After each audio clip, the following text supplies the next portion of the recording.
حضور صلی اللہ علیہ وسلم کے طائف کا سفر کا قصہ۔ السلام علیکم ورحمۃ اللہ وبرکاتہ۔ بسم اللہ الرحمن الرحیم۔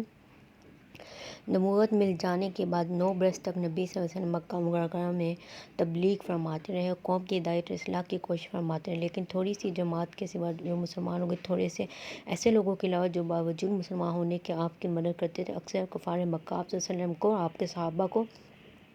ہر طرح کی تکلیف پہنچاتے تھے، مذاق اڑاتے تھے اور جو ہو سکتا تھا اس سے درگزر نہ کرتے تھے۔ حضور صلی اللہ علیہ وسلم کے چچا ابو طالب بھی انہی نیک دل لوگوں میں تھے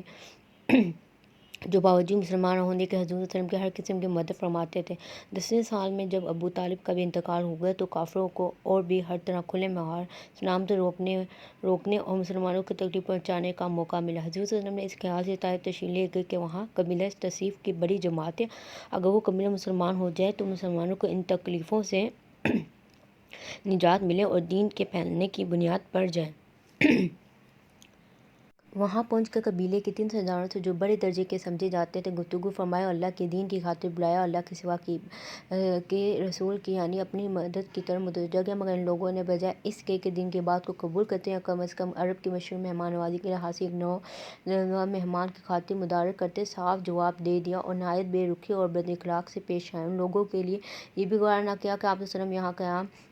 فرما لیں۔ جن لوگوں کو سردار سمجھ کر بات کی تھی کہ وہ شریف ہوں گے اور مہذب گفتگو کریں گے، ان میں سے ایک شخص بولا کہ ہو آپ ہی کو اللہ نے نبی بنا کر بھیجا ہے، دوسرا بولا کہ اللہ کو تمہارے سوا کوئی ملتا ہی نہیں تھا جس کو رسول بنا کر بھیجا۔ تیسرے نے کہا کہ میں تجھ سے بات کرنا نہیں چاہتا، اس لیے اگر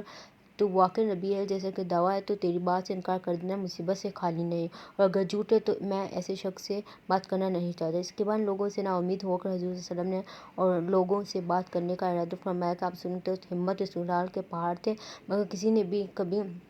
قبول نہ کیا، بلکہ بجائے قبول کرنے کے حضور صلی اللہ علیہ وسلم سے کہا کہ ہمارے شہر سے فوراً نکل جاؤ، جہاں تمہاری چاہت کی جگہ ہو وہاں چلے جاؤ۔ حضور صلی اللہ علیہ وسلم جب ان سے بالکل مایوس ہو کر واپس ہونے لگے تو ان لوگوں نے شہر کے لڑکوں کو پیچھے لگا دیا، آپ صلی اللہ علیہ وسلم کا مذاق اڑاتے، تالیاں پیٹتے، پتھر مارتے، حتیٰ کہ آپ کے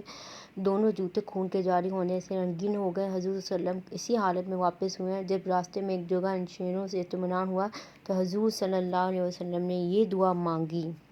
اللہ تجھی سے شکایت کرتا ہوں میں اپنی کمزوری اور بے بسی کی اور لوگوں میں ذلت اور رسوائی کی، اے ارحم الراحمین تو ہی دفاع کا رب ہے اور تو ہی میرا پروردگار ہے۔ تو مجھے کسی کے حوالے کرتا ہے اور کسی اجنبی بیگانے نے جو مجھے دیکھ کر ترش رو ہوتا ہے اور منہ چڑھاتا ہے، یا کسی دشمن کے جس کو تو نے مجھ پر قابو دیدہ۔ اے اللہ اگر تو مجھ سے ناراض نہیں ہے تو مجھے